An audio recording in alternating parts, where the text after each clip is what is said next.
The Montana Territory, 1882. A land where justice moved slower than winter frost, and mercy was reserved for those who could afford it. In the town of Bitter Creek, 300 souls lived under unwritten laws, more binding than any statute. Chief among them, strangers didn't ask questions and women traveling alone didn't stay long. But on a blistering August afternoon, a woman appeared at the edge of town. Dusty, exhausted, and carrying nothing but a worn satchel and secrets that would shake Bitter Creek to its foundations. By sunset, the town council had made their decree. She had until the sun touched the western mountains to be gone. No explanations, no appeals, just the cold certainty of exile. What they didn't account for was the black rancher who'd been watching from the shadows of the general store. The man who'd built his spread from nothing, who'd earned grudging respect through sweat and steel, and an unwavering moral compass they couldn't quite comprehend. When Josiah Blackwood stepped into that dusty street and asked the question no one else dared to voice, who is she protecting? Everything changed. Some said what happened next was justice. Others called it interference in affairs that weren't his concern. But everyone agreed on one thing. By the time the sun rose the next morning, Bitter Creek would never be the same. Stay with this story until the very end. Because what you're about to witness isn't just a tale of courage and protection. It's a revelation about the lengths people will go to shield those they love, and the price of truth in a town built on comfortable lies. Before we ride deeper into this story, I need you to understand something. Here at the Black Rancher, we're not just telling entertaining tales from the Old West. We're excavating buried histories, the stories of black cowboys, ranchers, and pioneers whose courage shaped America, but whose names were deliberately erased from the history books. If you believe these stories deserve to be told, if you believe everyone deserves to see themselves in America's narrative, then hit that subscribe button right now. Ring that notification bell, because every video we create is an act of historical justice. Share this with someone who needs to hear it. Comment below and tell us what other forgotten stories you want to uncover. Welcome to the Black Rancher. Now, let's head back to Bitter Creek, Montana, 1882, where a woman's expulsion is about to become a town's reckoning. Josiah Blackwood had been loading supplies into his wagon when he first noticed her, a solitary figure walking into Bitter Creek from the eastern road, moving with the determined stride of someone who'd traveled far and had further yet to go. At 43, Josiah had learned to read people the way other men read newspapers. 20 years as a slave in Mississippi, 5 years fighting with the colored troops, and 15 years carving the Stillwater Ranch from Montana's unforgiving territory had taught him to spot trouble long before it arrived at his doorstep. This woman was trouble. Not the kind she brought with her, but the kind that would find her simply because she existed outside the narrow boundaries of what Bitter Creek considered acceptable. She was perhaps 30, dressed in a simple traveling dress that had seen better days, her auburn hair escaping from its pins in wisps around a face marked by exhaustion and something deeper, a wariness that came from too many towns, too many hostile stares. Josiah watched as she paused at the entrance to the general store, gathering her courage before stepping inside. Through the store's front window, he could see Hiram Welch, the proprietor, straightened behind his counter with the particular stiffness that signaled unwelcome visitors. The conversation was brief. Josiah couldn't hear the words, but he saw the woman's shoulders sag, saw her gesture towards something, a list perhaps, and saw Welch shake his head with finality. No sale, not to her. When she emerged, Josiah was securing the last of his flour sacks. She walked past without looking at him, head high despite the rejection, and made for the boarding house at the end of the street. That's where things went from unwelcoming to hostile. Josiah had just climbed onto his wagon seat when raised voices drew his attention. A small crowd had gathered outside Mrs. Patterson's boarding house, the mayor, the sheriff, and several of the town's more prominent citizens, their faces set in expressions of righteous indignation. "I don't care if you've got coin," Mayor Thaddeus Wright's voice carried down the street. "We don't harbor women of uncertain character in this town." "I'm not," the woman began, her voice steady but strained. "You're traveling alone," Sheriff Clayton Merrick interrupted. "No husband, no family, no references. That tells us everything we need to know about your character." "I have references," she protested, reaching into her satchel. "From my previous employer in—" "Don't care where you came from," Wright cut her off. We care that you're leaving. Sunset. That's generous. Most towns would have run you out on sight. Josiah felt the familiar burn in his chest, the anger that came from witnessing injustice, tempered by the hard-won wisdom that told him when to act and when to wait. He'd learned painfully that a black man who challenged white authority too openly, too often, found himself on the wrong end of a rope or a bullet. But he'd also learned that there were moments when silence became complicity, when standing aside meant surrendering the very principles that made a man worthy of respect. This, he recognized with weary certainty, was one of those moments. The woman, he still didn't know her name, stood frozen in the circle of hostile faces, her knuckles white where she gripped her satchel. She wasn't crying, wasn't pleading, just standing there with a dignity that reminded Josiah of his mother, facing down an auction block in Mississippi with the same refusal to be diminished. "Excuse me, Mayor," Josiah called out, climbing down from his wagon. Every eye in the crowd turned to him, surprise mingling with irritation. "Might I ask what crime this woman has committed?" Wright's face flushed. "This doesn't concern you, Josiah." "I'm asking as a citizen and taxpayer of Bitter Creek," Josiah continued, approaching the group with measured steps. "What specific law has she violated?" "The law of common decency," Mrs. Patterson sniffed. "Respectable women don't travel unescorted." "Respectable according to whom?" Josiah asked quietly.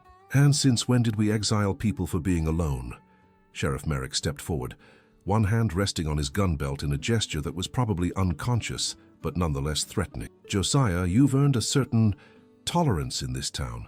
Don't push that goodwill by interfering in matters that don't concern you." The word tolerance hung in the air like gun smoke. Josiah met the sheriff's eyes steadily, recognizing the unspoken threat beneath the civil words. He'd been tolerated because he kept to himself, because his ranch was prosperous enough to bring business to town, because he'd proven himself useful in ways that didn't challenge the social order. "Who is she protecting?" Josiah asked, the question emerging from some instinct he couldn't name. The crowd went still. The woman's head snapped up, her eyes meeting his for the first time, green eyes wide with shock and something that might have been fear. "What makes you think she's protecting anyone?" Wright demanded. "A woman travels alone across hostile territory, arrives exhausted, asks for nothing but supplies and shelter, and you're throwing her out before sundown," Josiah observed. "Either she's fleeing something terrible, or she's protecting someone from it. Given how she's carrying herself, I'd wager it's the latter." The woman's lips parted, but before she could speak, a child's cry pierced the tension, a thin, frightened wail coming from behind the boarding house. Every adult froze. The woman's face drained of color. "Is that—" Mrs. Patterson began. The woman bolted, leaving her satchel behind as she ran around the side of the building. The crowd followed, Josiah among them, and what they found in the alley behind the boarding house would change everything. Huddled beneath a threadbare blanket in the bed of an abandoned wagon was a child, no more than 5 or 6 years old, with skin the color of rich coffee and tight curls that no amount of brushing could tame. The boy was crying, reaching for the woman who gathered him into her arms with the fierce protectiveness of a mother bear. The silence that fell over the crowd was absolute. "Sweet Lord," Mayor Wright breathed, his face going from red to nearly purple.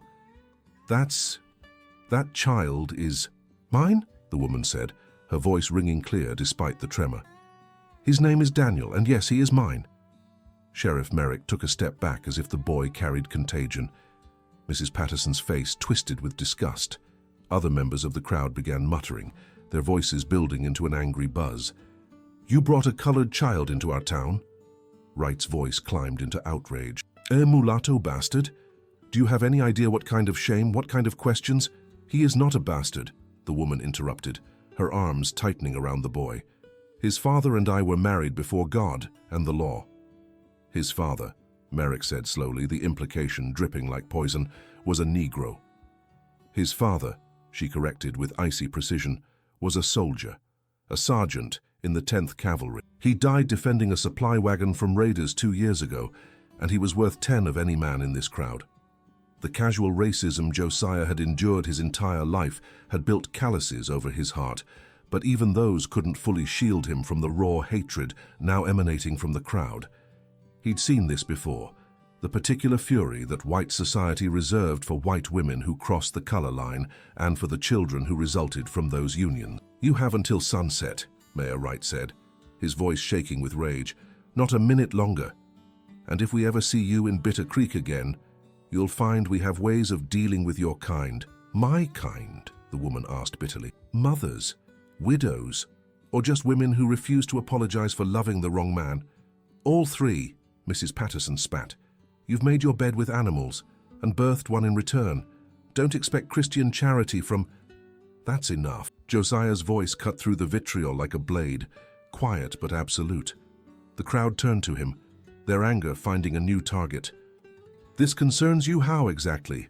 Merrick demanded. Josiah looked at the woman, still nameless to him, still a stranger, holding her frightened son. He thought about his own mother, whose owners had sold her children away one by one. He thought about the colored troops he'd served with, men who'd fought and died for a country that still treated them as less than human. He thought about his ranch, the life he'd built, and what it would mean to risk it all for two people he didn't know. Then he looked at the boy's face, tear-streaked and terrified, and knew he'd already made his choice. "She's coming with me," Josiah said. The words fell into shocked silence. "What?" Mayor Wright finally managed. "The woman and her son. They're coming to Stillwater Ranch as my employees." Josiah met each hostile gaze in turn. "Unless there's some law against that?" "Josiah, think about what you're doing," Merrick said, his tone shifting to something almost pleading. "You've worked hard to build respect in this community. You want to throw that away for this?" "This," Josiah said softly, "is a widow and her child being persecuted for nothing more than existing. If protecting them costs me respect in Bitter Creek, then that respect was never worth having." He turned to the woman. "Ma'am, I'm Josiah Blackwood. I run a cattle ranch about 10 miles from here. I'm short a cook and a housekeeper, and I can offer fair wages, room and board. If you're willing to work, you and your boy are welcome." She stared at him, disbelief and desperate hope warring across her features. "You don't even know my name." "No, ma'am, I don't. But I know you're brave enough to travel alone with a child to protect him from people like this." He gestured at the hostile crowd. "That tells me everything I need to know about your character. You'll regret this, Josiah," Wright warned. "Mark my words." "Probably," Josiah agreed. "But I'll regret it less than standing by and watching you terrorize a woman and child." The woman looked down at her son, then back at Josiah. She straightened her shoulders, lifted her chin, and extended her free hand. "Rebecca," she said. "Rebecca Mitchell, and this is Daniel." Josiah shook her hand firmly, aware of every eye watching the gesture. "Pleased to meet you both. Now, if you'll gather your things, we should be heading out before dark." As Rebecca collected her satchel and what few possessions she had, Josiah helped her and Daniel into his wagon. The crowd watched in sullen silence, their disapproval palpable. "You've made enemies today, Josiah," Sheriff Merrick said quietly, as Josiah climbed onto the wagon seat. "Powerful ones." "I've had enemies before," Josiah replied. "At least these ones aren't armed with whips and chains."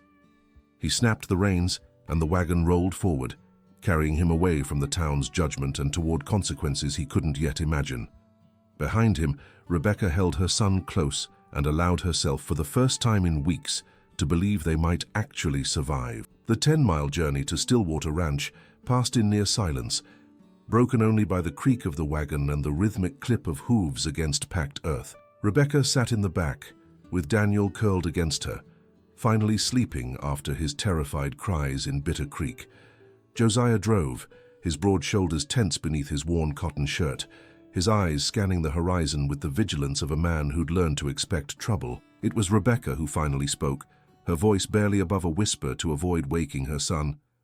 "Why?" Josiah didn't turn around. "Why what? Why risk everything for strangers? You had to know what it would cost you in that town." "Yes, ma'am, I did." "Then why?" Josiah was quiet for a long moment, guiding the wagon around a washout in the road. When he spoke, his voice carried the weight of hard-won wisdom. "When I was 7 years old, I watched my mother get whipped for teaching me to read, 20 lashes across her back, because teaching a slave child his letters was considered dangerous. She took that whipping without crying out once, and when it was over, she looked me in the eye and said, "Remember this. Remember what it costs to do right and do it anyway." He paused, adjusting his grip on the reins. "I've spent my whole life watching people make choices. Most choose what's safe, what's easy, what protects their position. A very few, choose what's right regardless of cost. My mother was one of those few. I'd be dishonoring her memory if I became the other kind." Rebecca felt tears prick her eyes. "I don't know how to thank you." "Don't need thanks, Mrs. Mitchell. Just need you to be willing to work hard and not make me regret extending charity where it wasn't wanted." "It was wanted," she said softly. "More than you know." As the sun began its descent toward the mountains, Stillwater Ranch came into view. Rebecca had prepared herself for something small, a modest homestead, perhaps a single cabin and a few outbuildings. What she saw instead made her breath catch.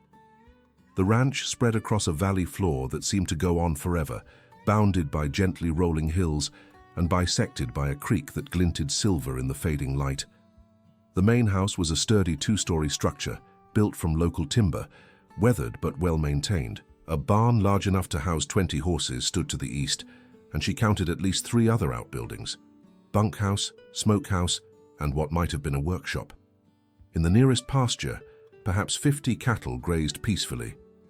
Beyond them, she could see horses, a dozen at least, including several that looked like valuable breeding stock. This is yours?" she asked, unable to keep the astonishment from her voice. "Every acre," Josiah confirmed, and she heard the quiet pride beneath his words. "Bought the original homestead 15 years ago with my army pay. Built it up from there, one season at a time." As they approached the main house, the front door opened and a young man emerged. Black, perhaps 25, lean and muscular with an easy smile. "Boss," he called out. "Wasn't expecting you back until tomorrow. Everything all right?" "Not exactly, Marcus," Josiah said, bringing the wagon to a stop. "We've got guests." Marcus's smile faltered as he took in Rebecca and the sleeping child. His eyes widened slightly, but he recovered quickly, approaching the wagon with the same easy confidence. "Ma'am," he said, tipping his hat. "Name's Marcus Thornton. I'm the foreman here at Stillwater." "Rebecca Mitchell," she replied, accepting his hand to climb down from the wagon. "And this is my son, Daniel. Pleasure to meet you both." Marcus glanced at Josiah, one eyebrow raised in silent question. "They'll be staying on as employees," Josiah explained, his tone making clear that the decision was not open for debate. "Mrs. Mitchell will handle cooking and housekeeping. The boy can help where he's able, when he's not studying." "Studying?" Rebecca echoed.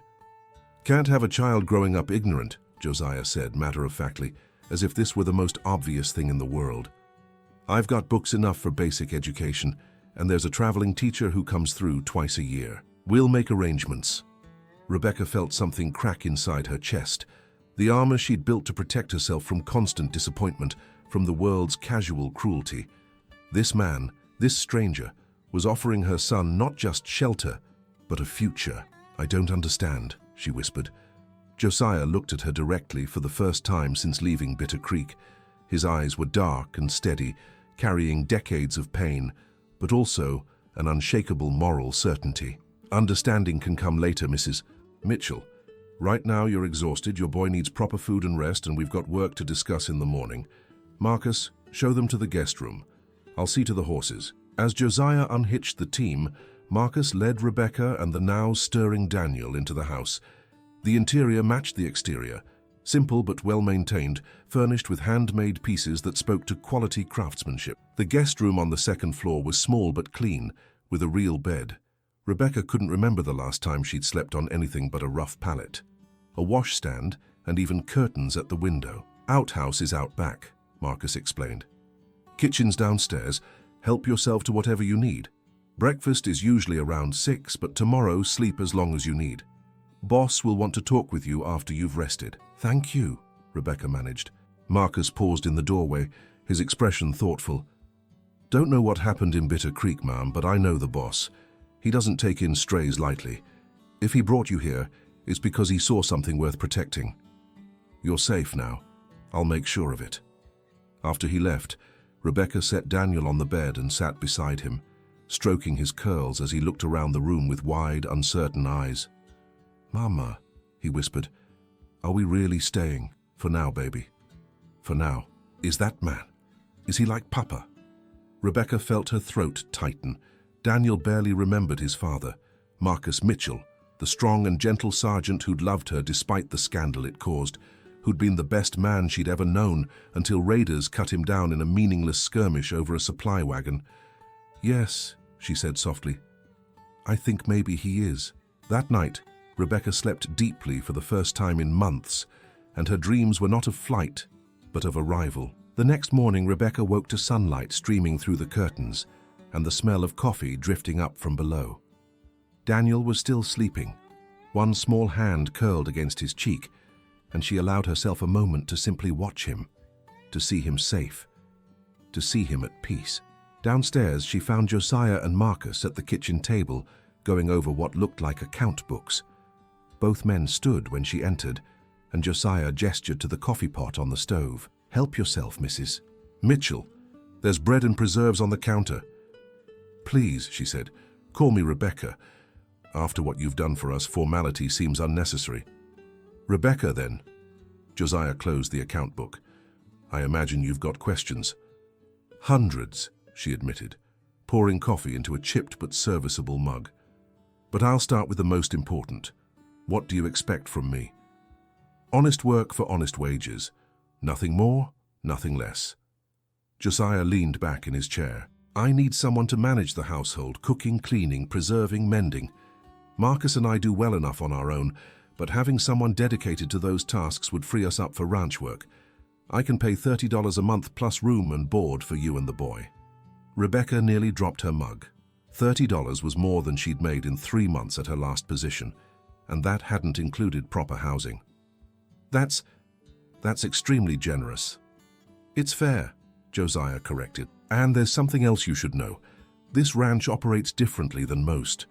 Marcus and I split profits 50-50. He's my business partner, not my employee. Any other hands we hire are paid wages that would be fair for white men doing the same work, and they're treated with respect. I don't tolerate racial slurs, mistreatment, or prejudice on my land." "Does that extend to white women who've married black men?" Rebecca asked quietly. "Especially to them," Josiah said, "and to their children." Rebecca set down her mug with shaking hands. "Why are you doing this, really?" Josiah exchanged a glance with Marcus, who nodded slightly. "Because 15 years ago I bought my freedom," Josiah said. "Paid my last owner every penny I'd saved from 20 years of backbreaking work.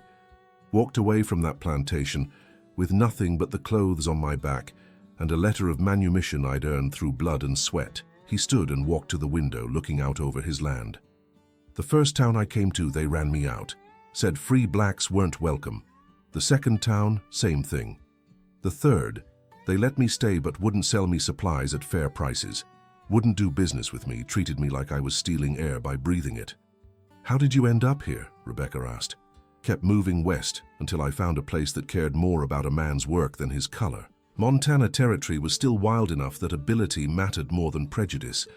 I bought this land from a widow whose husband had died trying to work it, paid her a fair price, built it up season by season." He turned back to face her. "But I remember what it was like, Rebecca. I remember being told I didn't belong, that I wasn't wanted, that my presence was somehow contaminating. I remember the fear of not knowing where I could safely rest my head. So when I see someone else facing that same fear, especially a woman with a child," he shook his head, "I can't stand by. My mother wouldn't forgive me if I did." Rebecca felt tears streaming down her face, unchecked. "I don't know if I can repay you. Don't need repayment. Just need you to help make this ranch run smoother and to give that boy of yours a chance at a decent life. Can you do that?"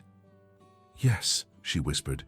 "Yes, I can do that. Then we've got a deal." Josiah extended his hand, and Rebecca shook it firmly. "Welcome to Stillwater Ranch, Rebecca Mitchell.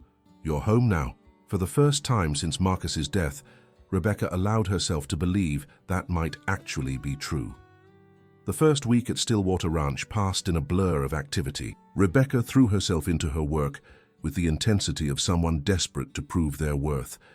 rising before dawn to prepare breakfast for Josiah and Marcus, spending her days cleaning, mending, preserving the late summer vegetables from the kitchen garden, and cooking meals that gradually became more elaborate as she grew familiar with the well-stocked pantry.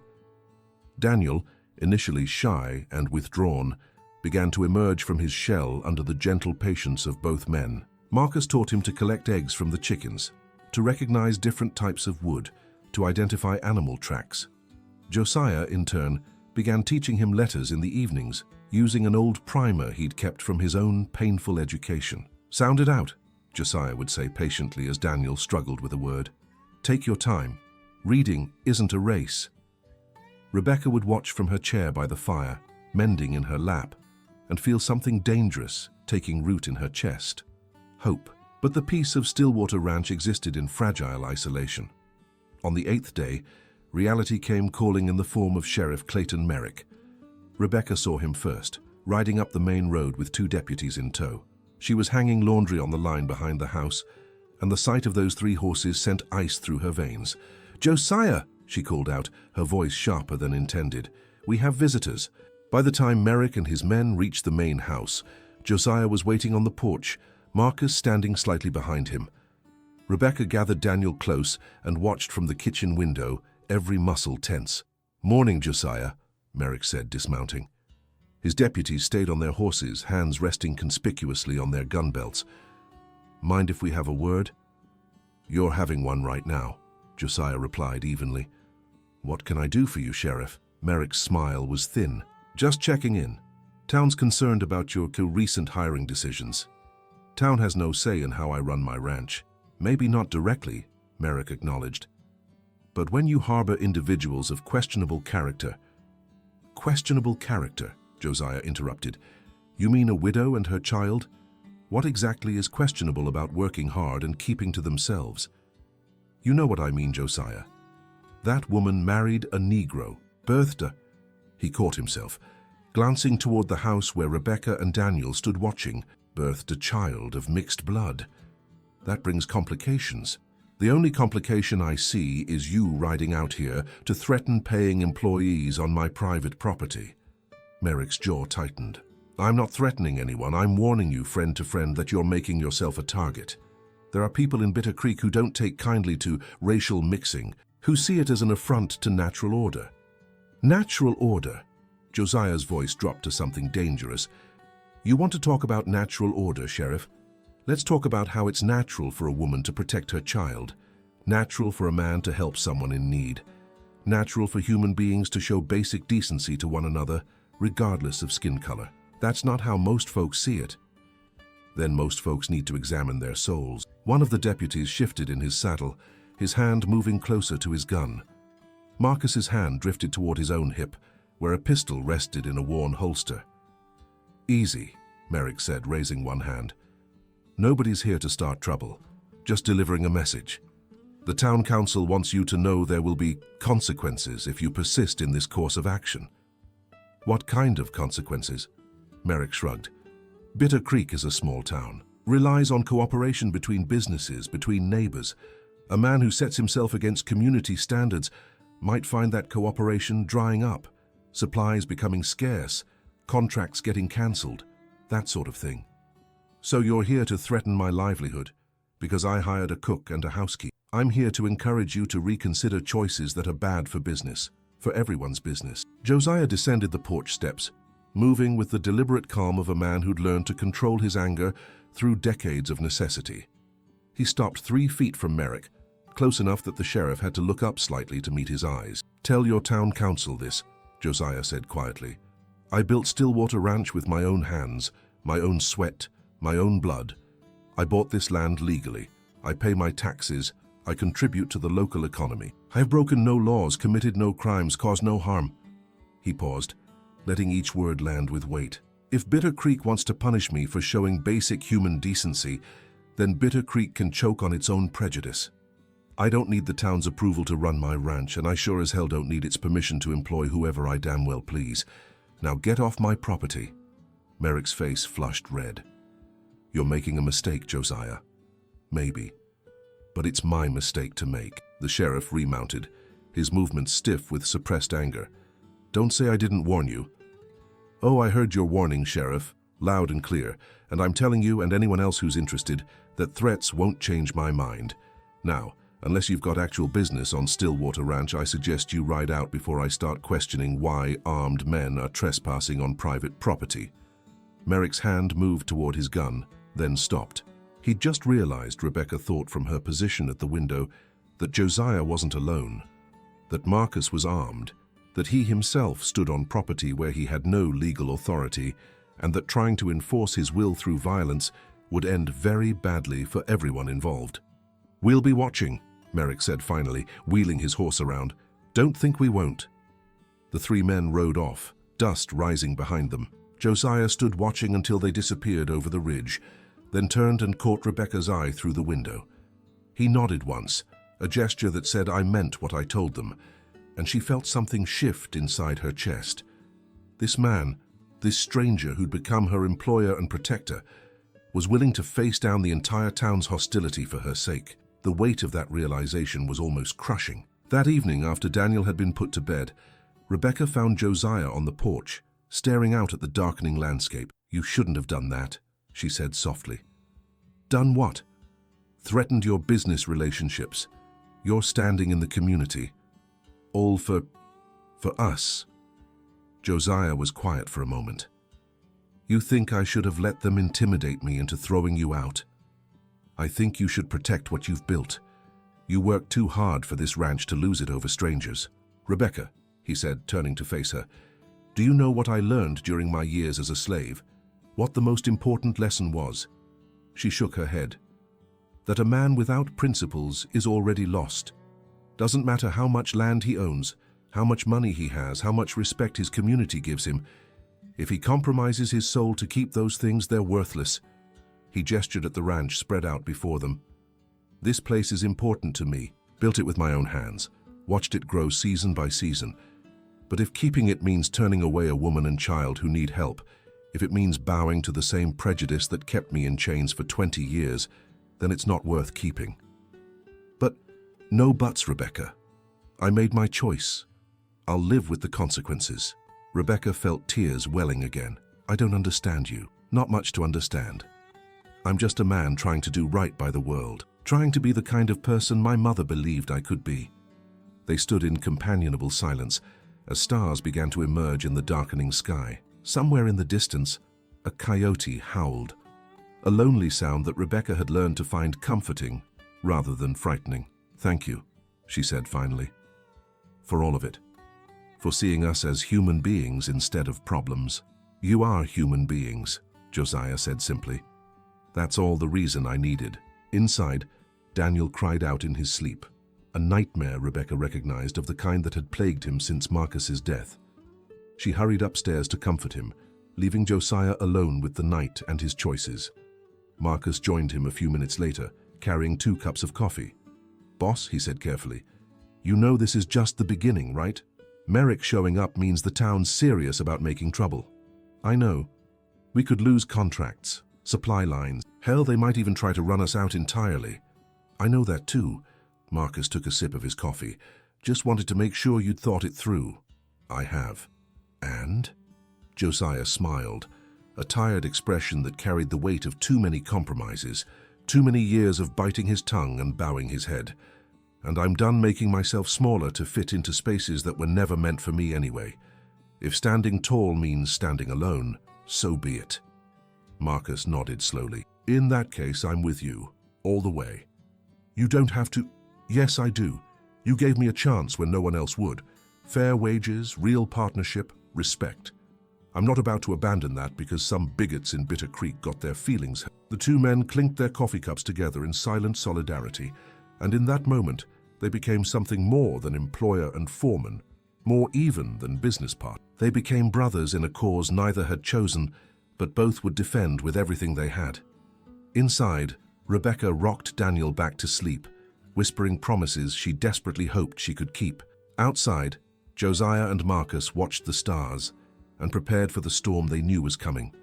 Tomorrow would bring new challenges, but tonight at least, Stillwater Ranch stood as a small sanctuary of decency in a world that too often confused cruelty with strength. And that, Josiah thought, was worth fighting. Before we continue this powerful story, I need you to take action. What you're witnessing isn't just entertainment. It's a window into America's hidden history. Stories like Josiah's, Rebecca's, and Daniel's were deliberately erased because they challenged the narrative that only certain people could be heroes, could show courage, could build something meaningful. If you're moved by this story, hit that like button right now. Subscribe to The Black Rancher and share this video with someone who needs to see it. Every share, every comment, every subscription is an act of historical preservation, a way of saying these stories matter, these lives mattered, and we won't let them be forgotten again. Comment below and tell us, have you ever stood up for someone when it cost you something? What gives you the courage to do the right thing even when it's difficult? Now let's return to Bitter Creek and discover what happens when threats turn into action, and when Josiah's protection of Rebecca and Daniel is tested in ways none of them could have anticipated. 3 weeks passed in uneasy peace. Josiah had been right about consequences. 2 major buyers had cancelled cattle contracts, citing scheduling conflicts that fooled no one. The general store in Bitter Creek suddenly required cash payment up front for all supplies, a policy that applied exclusively to Stillwater Ranch. Even the blacksmith, who'd always been cordial, became distant and formal. But the ranch continued operating. Josiah and Marcus worked dawn to dusk repairing fences, treating injured cattle, preparing for the coming winter. Rebecca proved herself invaluable, managing the household with efficiency that freed up hours for the men. Daniel bloomed under the attention and safety, his nightmares gradually fading, his laughter returning. It was almost enough to let them believe the town had decided to simply ostracize them rather than escalate. Then came the night of the fire. Rebecca woke to Daniel shaking her shoulder, his small face illuminated by an orange glow from the window. "Mama," he whispered urgently, "something's burning." She was out of bed in seconds, her heart hammering as she rushed to the window. The barn was engulfed in flames, great sheets of fire climbing toward the night sky, sparks spiraling upward like malevolent stars. "Josiah!" she screamed, running into the hallway. "Marcus, the barn's on fire!" The house exploded into activity. Within minutes, all 4 of them were outside, Josiah and Marcus running toward the barn, while Rebecca held Daniel back, her arms wrapped protectively around his trembling body. The heat was intense even from 100 yards away. Josiah managed to open the barn doors, and horses came charging out in panic, eyes rolling white with terror. 17 horses in total, including the valuable breeding stock that represented years of careful selection and investment. "The cattle!" Marcus shouted, pointing toward the nearest pasture. Someone had cut the fence, and spooked by the fire, the herd was scattering into the night. "Let them go," Josiah called back. "We'll round them up at first light. Right now, we save what we can." They worked frantically, creating a bucket brigade from the well, knowing even as they did so that it was hopeless. The barn was too far gone. All they could do was try to prevent the fire from spreading to the other buildings. It was only as the barn's roof collapsed in a shower of sparks and burning timber that Rebecca noticed them. Figures on horseback on the ridge overlooking the ranch. Perhaps a dozen men, too far away to identify in the darkness, but close enough for their silhouettes to be visible against the stars. "Josiah," she called out, pointing. He looked up, water bucket still in his hands, and understood immediately. These weren't helpful neighbors come to assist with the fire. These were the arsonists, staying to watch their handiwork. One of the figures raised an arm, whether in mockery or threat Rebecca couldn't tell. Then they turned and rode off into the night, disappearing as suddenly as they'd appeared. By dawn, the barn was nothing but smoking ruins. The horses had been secured in a makeshift corral, frightened but unharmed. The cattle were scattered across miles of territory and would take days to round up. The material losses were staggering. Not just the barn itself, but all the hay stored for winter, the tack and tools, the supplies that represented hundreds of dollars in investment. Sheriff Merrick arrived mid-morning, bringing his deputies and a barely concealed satisfaction. "Terrible tragedy," he said, surveying the destruction. "Any idea how it started?" "Arson," Josiah said flatly. "Someone cut the fence, set the barn on fire, and watched from that ridge to make sure it burned." "That's a serious accusation, Josiah. You got proof?" "The cut fence is proof someone wanted our cattle scattered. The fire's too convenient to be accidental." Fires happen on ranches, Merrick said with a shrug. Lanterns get knocked over, hay spontaneously combusts. Accidents happen. Without witnesses or evidence of actual arson, I can't investigate this as a crime, so we're just supposed to accept this. What I'm saying, Merrick leaned in closer, lowering his voice, is that certain consequences were mentioned, certain difficulties that might befall a man who sets himself against community standards. Maybe this is just the beginning of those difficulties. You're saying the town burned my barn? Josiah's voice was dangerously quiet. I'm saying, Merrick straightened, speaking loud enough for his deputies to hear, that when a man makes enemies, bad things tend to happen, and when those bad things do happen, he shouldn't expect much sympathy from folks he's offended. Get off my property, Sheriff. Happy to. Just remember, you brought this on yourself. Send that white woman and her mongrel child packing. This all stops. Keep defying the natural order of things. It gets worse. He tipped his hat, mocking. Have a good day, Josiah.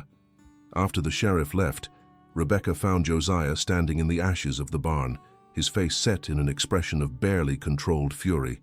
This is my fault, she said. I should leave. Take Daniel and go before they destroy everything you've built. Where would you go? Josiah asked without turning around. Somewhere, anywhere. It doesn't matter.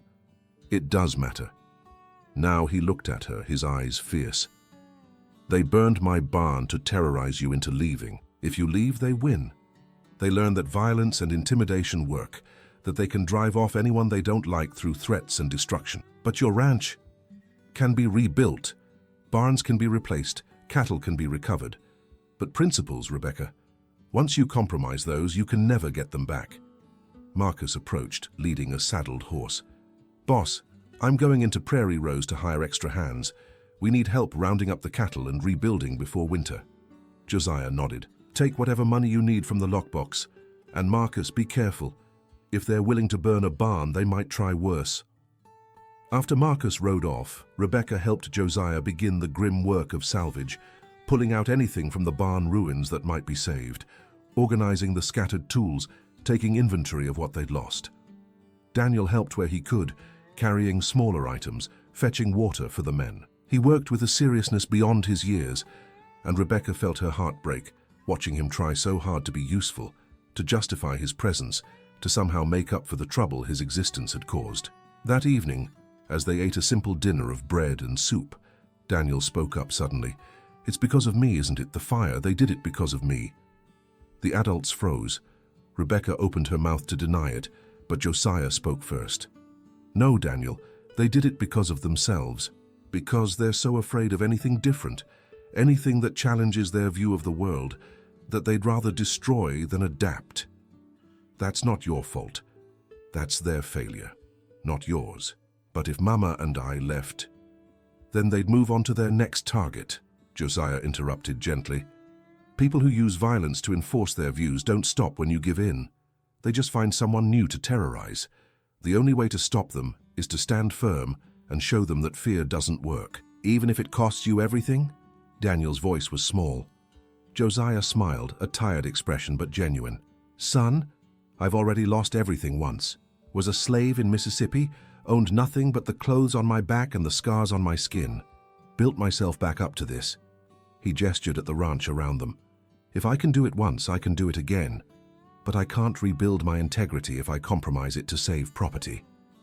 Daniel considered this, then nodded slowly. Papa used to say something like that, about doing right even when it's hard. Your papa sounds like he was a good man.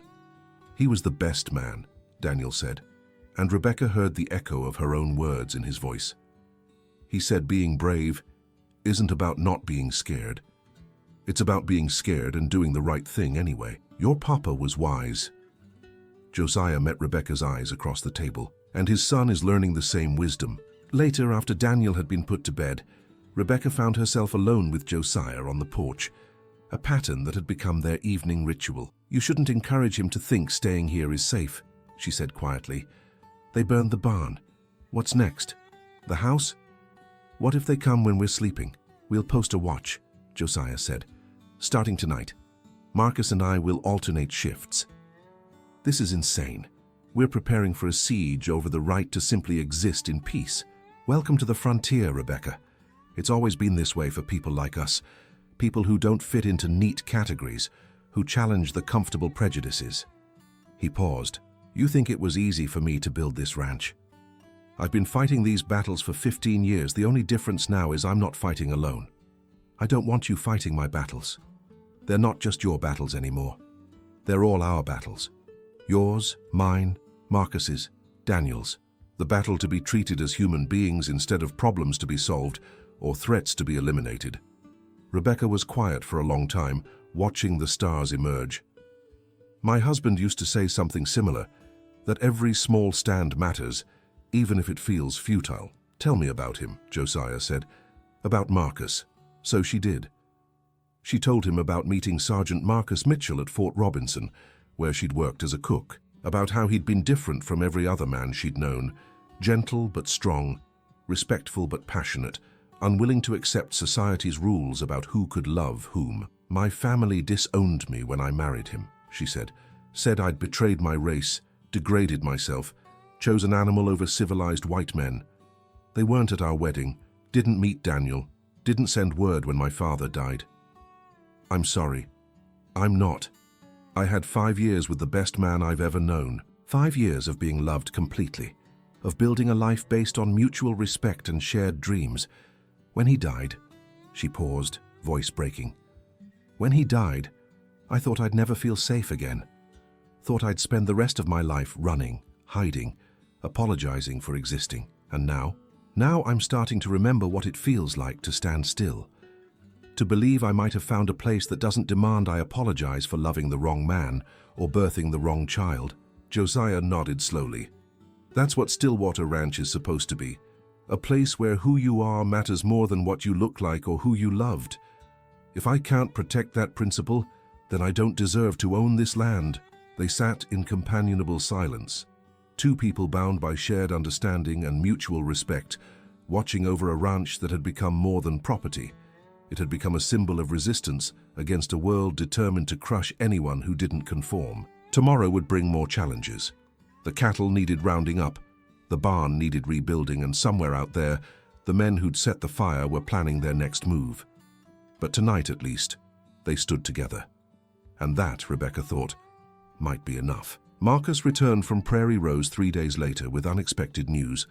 He'd found help, but not from the source they'd expected. Figured I'd ask at the saloons, see if any drifters or seasonal workers were looking for short-term employment, Marcus explained, gathering Josiah and Rebecca in the kitchen. Instead, I found something else. What? Josiah asked. Farmers, homesteaders, small ranchers, people who've been watching what's happening with Bitter Creek and Stillwater Ranch, and they don't like what they see. He pulled out a folded paper, a petition of sorts, signed by more than 30 names. These folks are willing to help rebuild the barn, donate labor, materials, time. They're also willing to testify to the territorial marshal about what they've observed: intimidation, economic coercion, the fire. Josiah scanned the names, recognition dawning. These weren't wealthy men or prominent citizens. They were struggling farmers, immigrants, people on the margins of frontier society who understood all too well what it meant to be targeted for being different. Why would they risk antagonizing Bitter Creek? Rebecca asked. Because they're next, Marcus said simply. The Irish homesteader who married a Mexican woman, the German farmer whose son has a black friend, the widow who refused to sell her land to the mayor's brother. They all see what's happening to you, and they know that if the town gets away with it here, they'll be next in line. A knock at the door interrupted the conversation. Josiah answered it to find a man in his 50s, weathered and work-worn, holding his hat in calloused hands. Mr. Blackwood, name's John Murphy. Irish, came out here 20 years ago with nothing. Built a small farm about 15 miles south. He glanced at Rebecca, then back to Josiah. Heard about your trouble. Came to help if you'll have me. Behind Murphy, other men were arriving, in 2s and 3s, on horseback and on foot, carrying tools and supplies. By noon, more than 40 people had gathered at Stillwater Ranch, united not by wealth or status, but by a shared understanding of persecution and a determination to resist it. The barn raising began that afternoon. Josiah had expected it to take weeks. Instead, with coordinated effort, the frame went up in 3 days. Men who'd never met before worked side by side, sawing timber, hammering nails, raising walls. Women came too, bringing food and helping Rebecca prepare meals for the workers. Daniel moved among them wide-eyed, watching men and women of different backgrounds work together toward a common purpose. He helped where he could, fetching nails and water, holding boards steady, learning carpentry basics from patient teachers who treated him no differently than any other child. It was on the fourth day that Sheriff Merrick returned, this time with Mayor Wright and a dozen armed men. The work stopped. 40-plus people turned to face the newcomers, their expressions ranging from wary to openly hostile. Josiah stepped forward, positioning himself between his workers and the town delegation. "What can I do for you, gentlemen?" Wright surveyed the scene, his face reddening with each passing second. "What is this, some kind of uprising?" "This," Josiah said calmly, "is a barn raising. Neighbors helping neighbors. Thought that was supposed to be the frontier spirit." "These people aren't your neighbors," Merrick objected. "Half of them are from 2 counties over. And yet they came when I needed help, which is more than I can say for Bitter Creek." "You're making this worse, Josiah," Wright said, attempting a reasonable tone that didn't match his furious expression. "Bringing in outsiders, agitating against established community standards that include arson," John Murphy called out, stepping forward. "I've lived in this territory for 20 years, Mayor. Never heard of burning down a man's barn being part of community standards." Murmurs of agreement rippled through the crowd. Wright's face darkened. "You've all been fed lies. Blackwood here is harboring a woman of loose morals and her illegitimate—" "That's enough," Josiah's voice cracked like a whip. "You will not speak about Mrs. Mitchell or her son with anything less than respect. Not on my property, not anywhere. Or what?" Merrick's hand moved toward his gun. 40 sets of eyes tracked the movement. 40 people shifted their stances, and while not all of them were armed, the implicit threat was clear. Any violence initiated here would be met with overwhelming response. Merrick froze, his hand hovering over his weapon, suddenly aware of how badly outnumbered he was. "Gentlemen," said a new voice, and everyone turned to see a man in his 60s approaching on horseback, wearing a marshal's star. "I believe I can resolve this situation." Josiah recognized him from descriptions. Territorial Marshal Benjamin Carson, known for being scrupulously fair and nearly impossible to intimidate. "Marshal Carson," Wright said, recovering his composure. "We weren't expecting you." "No, I imagine you weren't. I'm here investigating reports of arson, economic coercion, and coordinated intimidation, serious federal crimes that cross county lines." He surveyed the gathered crowd. "I've spent the past week interviewing witnesses across 3 counties. What I've found is disturbing." He pulled out a notebook, flipping it open. "Pattern of threatening behavior toward Mr. Blackwood following his employment of Mrs. Rebecca Mitchell. Cancelled contracts despite no breach of terms. Inflated prices for supplies. Threats delivered by you, Sheriff Merrick, that were witnessed by multiple parties. And then, of course, the barn fire, which I have 3 separate witness statements placing a group of Bitter Creek men on that ridge the night it burned." Wright went pale. "Those are lies. Fabrications from people with grudges. These witnesses include a federal surveyor, a circuit judge's clerk, and a former Army officer," Carson interrupted, "all of whom have impeccable reputations and no connection to Mr. Blackwood or Bitter Creek. Their testimony is credible, detailed, and damning." He closed the notebook. "Here's what's going to happen. Mr. Blackwood will continue to run his ranch as he sees fit, employing whoever he chooses. Mrs. Mitchell and her son will remain unmolested. Any further acts of vandalism, arson, or economic coercion will result in federal charges that I will personally prosecute." "You can't tell us?" Merrick began. "Yes, Sheriff, I can. I'm a territorial marshal, which means I outrank you, I outrank the mayor, and I outrank anyone else in this county who thinks their personal prejudices trump federal law." He looked at Wright. "I suggest you return to Bitter Creek and inform your council that the territorial government will be watching this situation very closely. Any further incidents will result in direct federal intervention." "This isn't over," Wright hissed. "Oh, I think it is," Carson said mildly. "Unless you want me to start asking questions about those 3 witnesses who placed specific Bitter Creek residents at the scene of an arson. Questions that might lead to arrests, trials, and lengthy prison sentences."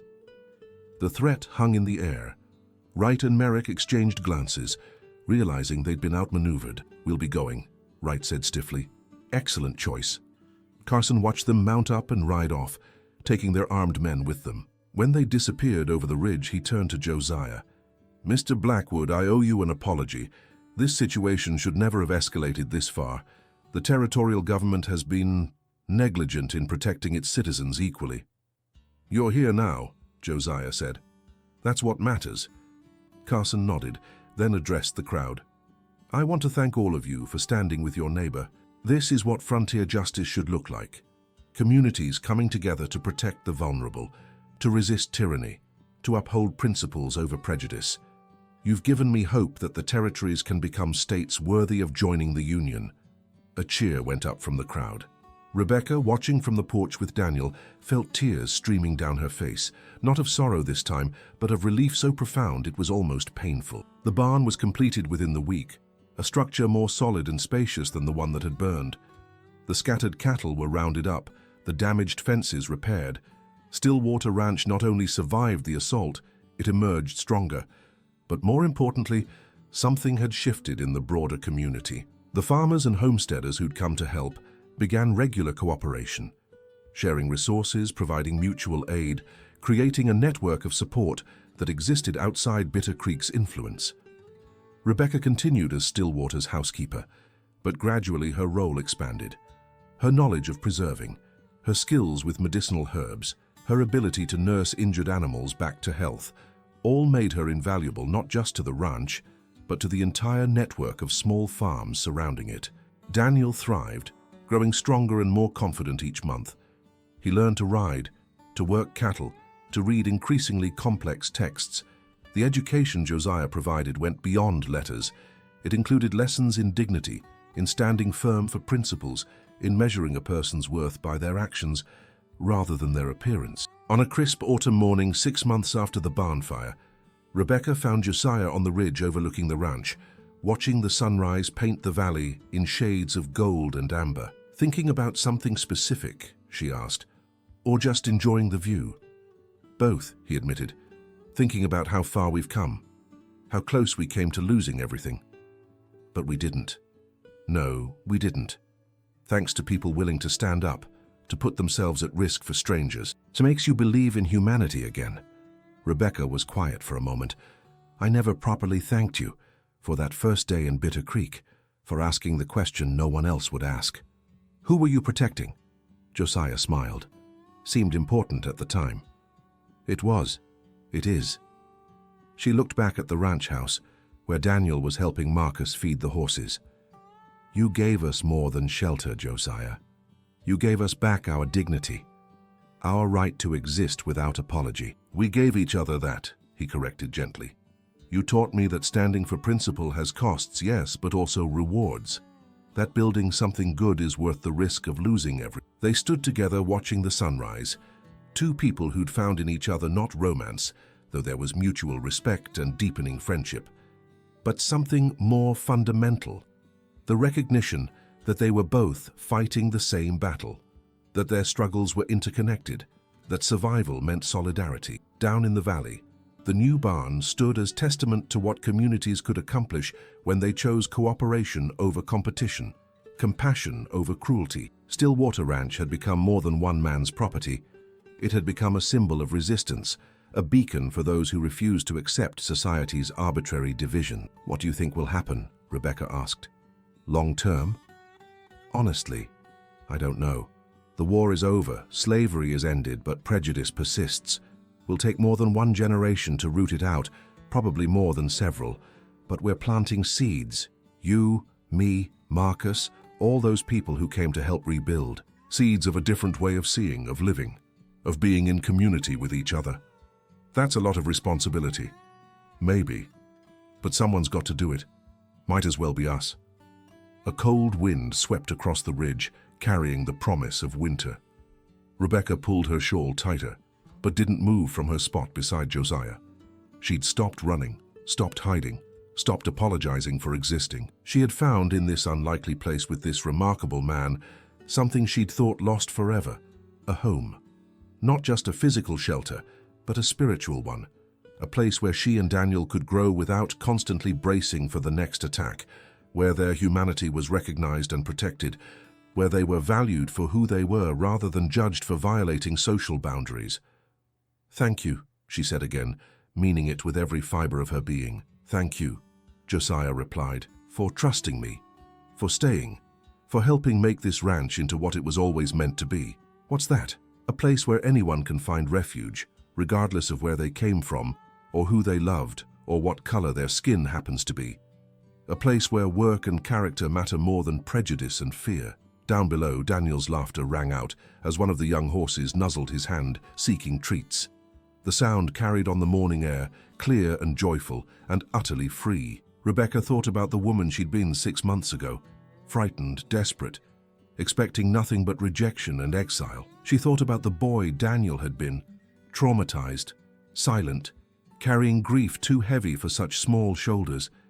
And she thought about the people they'd become here at Stillwater Ranch, under the protection and partnership of a man who'd chosen principle over profit, courage over conformity.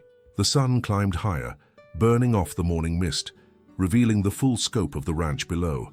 Cattle grazing peacefully, horses running in the pasture, the new barn standing proud and solid, smoke rising from the chimney of a house that had become a home. "It's beautiful," Rebecca whispered. "It is," Josiah agreed. "And it's ours. All of ours. Every person who stood with us, who raised hammer and saw, who refused to let hate win, they all have a claim to this. This is what we built together." They descended the ridge together, walking side by side toward the sounds of morning activity.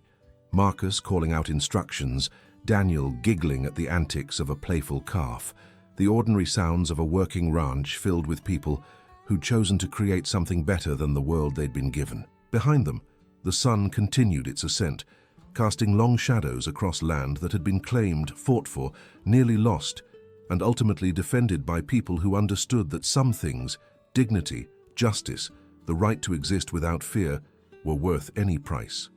Stillwater Ranch stood as testament to that truth, a small beacon of hope in a vast and often cruel frontier, proving that even in the darkest times, even against overwhelming opposition, humanity could prevail. One family, one principle, one act of courage at a time.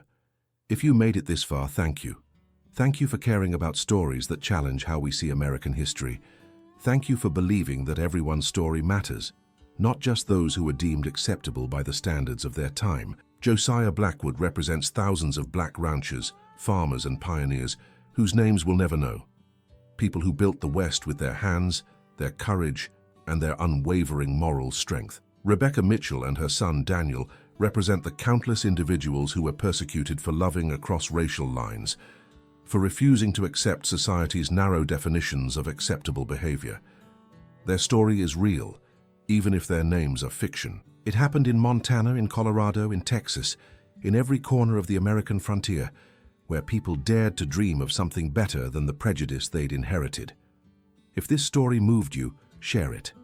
Let it reach someone who needs to know that resistance is possible, that solidarity matters, that standing up for what's right, even at great cost, is always worth it. Subscribe to The Black Rancher for more forgotten histories, more stories of courage that shaped America, but were erased from textbooks. Hit that like button, leave a comment telling us what struck you most powerfully about Josiah and Rebecca's story. And remember, the questions Josiah asked, who are you protecting? What principles are worth defending? Those questions are still relevant today, still urgent, still demanding answers from each of us. What will your answer be? Thank you for riding with us through this story.